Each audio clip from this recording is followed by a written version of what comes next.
apelidado carinhosamente por todo o povo de martelo dos hereges, arca do testamento. Conta a tradição, meus irmãos, que Santo Antônio, ele tinha de cor todas as palavras da Sagrada Escritura. Era algo surpreendente.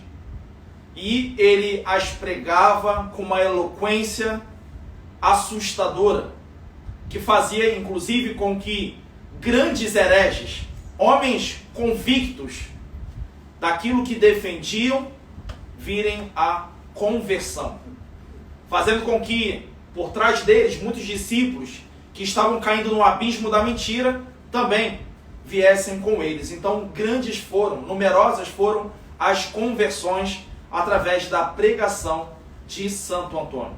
Um homem muito humilde, um homem de uma paciência muito grande, um homem que buscava o escondimento, não era vaidoso.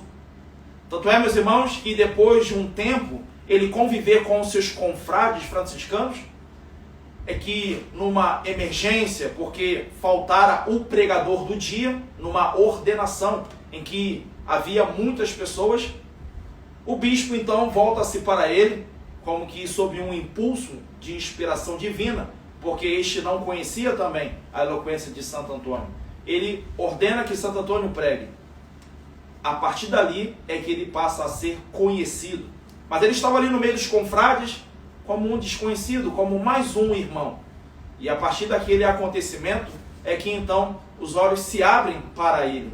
Falo isso, meus irmãos, para que fique muito claro que, embora ele fosse dotado de uma grande sabedoria, embora ele tivesse essa eloquência ao comunicá-la, ele jamais se envaideceu. Inclusive, Santo Antônio, ele possuía o nome de Fernando de Bulhões. E ele deseja mudar o nome quando ele entra na Ordem dos Franciscanos, exatamente porque ele não queria ser lembrado pelo seu passado, né? De uma família nobre que possuía, uma família rica, e também pela a fama que já o acompanhava. Ele queria viver como os outros frades franciscanos, no escondimento, na pobreza, no desapego. Então ele escolhe o nome Antônio devido ao seu grande apreço por um padre do deserto chamado Antão, pai dos monges, né?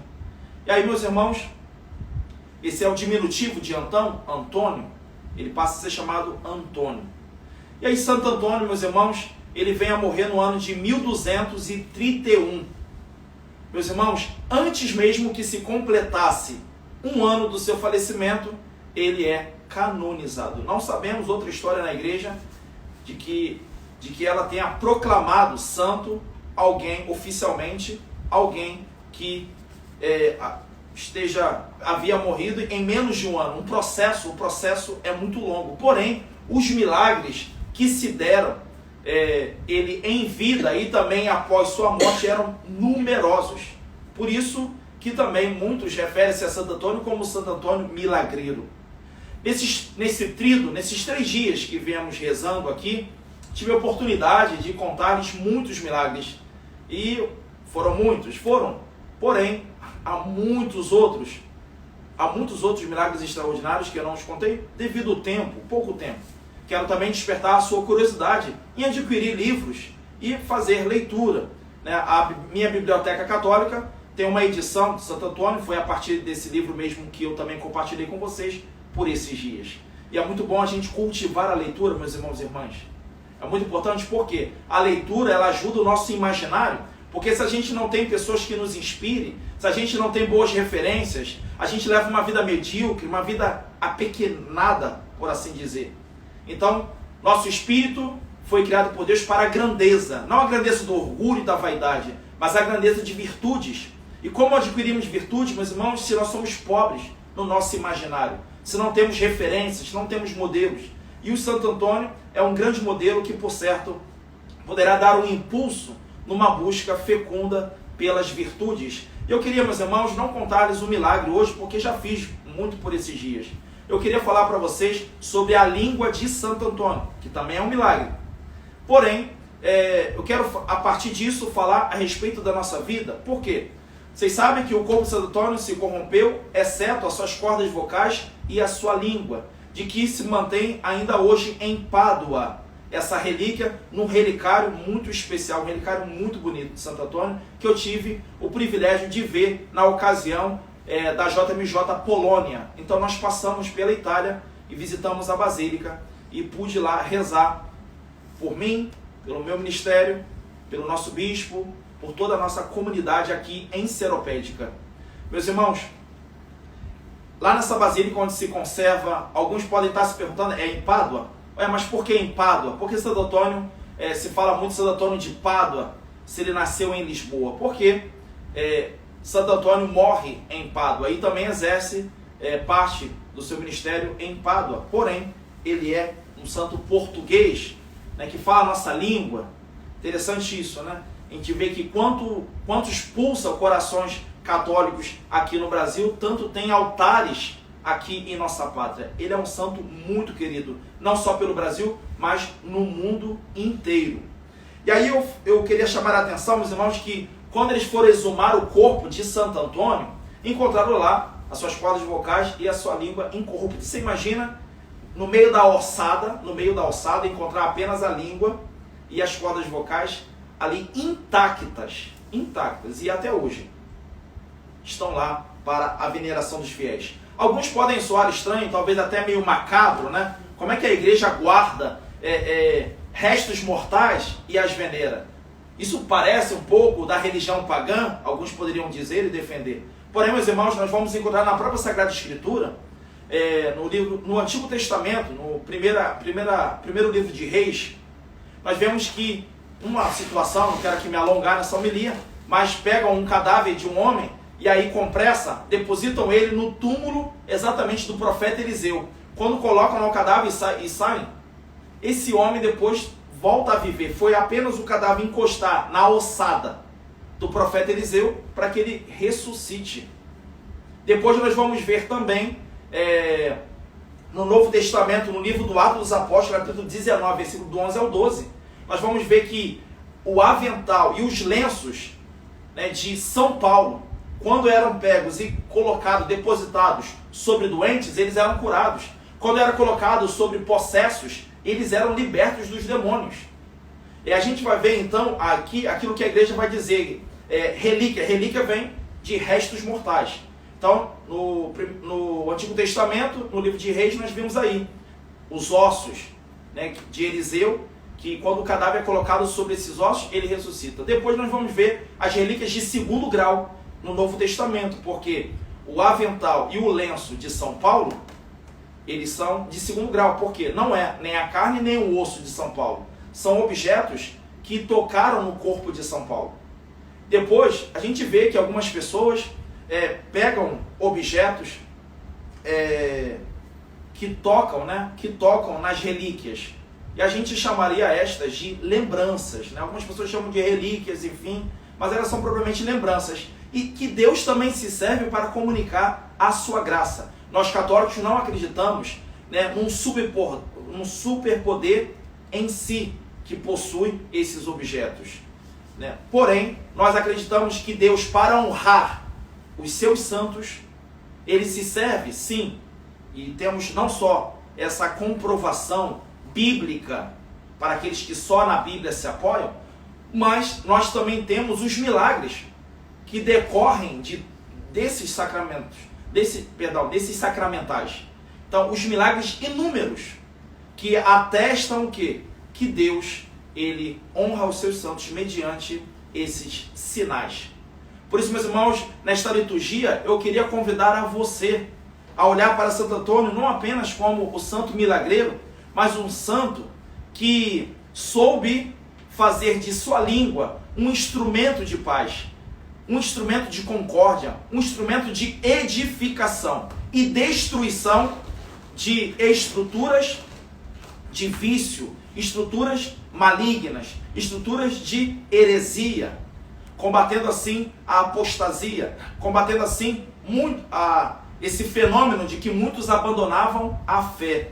Meus irmãos, urge na nossa igreja, aqui também em Seropédica, e aonde você está, você que nos acompanha aqui pelas redes sociais, de outros estados e até países, né? Temos aqui alguns irmãos dos Estados Unidos que têm nos acompanhado com muita fidelidade nesse tríodo de Santo Antônio. Brasileiros que estão nos Estados Unidos. E quero dizer, a igreja urge, tem necessidade de pessoas que façam um bom uso da sua língua, que elas edifiquem e não murmuram, não lamentem, não se queixem, não semeiam a insatisfação na vida de outros, mas possam elevá-las, possam devolver a saúde aos outros através da língua. E aqui eu separei, meus irmãos, alguns versículos bíblicos que nos ajudam a ver como esse órgão pode ser santificado. Eu convido você nessa liturgia a pedir a Santo Antônio que lhe conceda uma língua de discípulo, né? Uma língua que faça correr, faça ressoar aquilo que nos ensinou o Mestre. Inclusive aqui no Evangelho que nós acabamos de receber da igreja, vai dizer Jesus, enviando os discípulos 2 a 2, ele fala, quando chegar numa casa, dizei, a paz esteja nesta casa. E a nossa língua, ela tem sido instrumento de paz? Pode ser que alguns se defendam e falem, padre, mas também não tem sido de discórdia. A língua, meus irmãos, ela não muitas pessoas pensam que são cristãs apenas pelo fato de não praticarem o mal diretamente.